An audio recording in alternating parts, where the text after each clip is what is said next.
আসসালামু আলাইকুম ওয়া রাহমাতুল্লাহি তাআলা ওয়া বারাকাতুহু।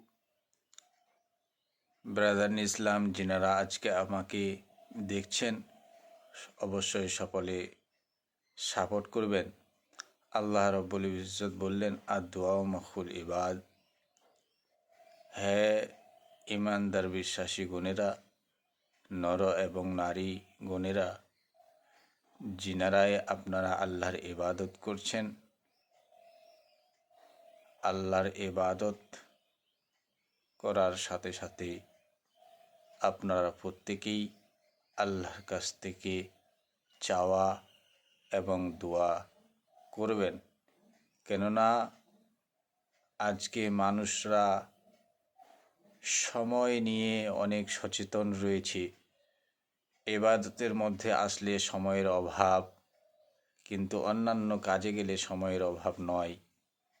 তাই আপনারা সেই দিকে লক্ষ্য রেখে কাজকে প্রাধান্যতা না দিয়ে নামাজ এবং আল্লাহর ইবাদত, আল্লাহকে স্মরণ করা, আল্লাহর সঙ্গে একটা ব্যবসায় জড়িয়ে থাকা, আল্লাহর সঙ্গে আপনাকে ভালো ব্যবহার করে আপনার সমস্ত ধন মাল ইজ্জত আবরু আল্লাহর জন্য করে, আল্লাহকে রাজি করে আপনি আল্লাহর ইবাদত করেন, তাহলে দেখবেন তার ফলাফল 100% আপনি সফলতা পাবেন।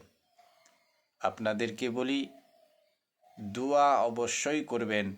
আপনার যদি একবার আল্লাহর নাম নেওয়ার তৌফিক হয়, তো আপনি একবার আল্লাহর ইবাদতের বদলায় আপনি আল্লাহর কাছ থেকে হাত তুলে কিছু দোয়া চাইবেন, তাহলে অবশ্যই আল্লাহ আপনাকে আতা করবেন।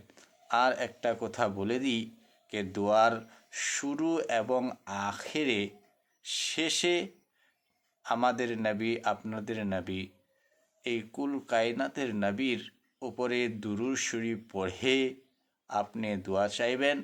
সেই দোয়া কারেন্টের চেয়েও বেশি গতিবেগে আপনার দোয়া আল্লাহর কাছে কবুল হবে। তো যিনারা দেখছেন, অবশ্যই আল্লাহর কাছ থেকে দোয়া চাইবেন। আসসালামু আলাইকুম। ভালো থাকুন, সুস্থ থাকুন। আমার এই অধমের জন্য দোয়া করিয়েন।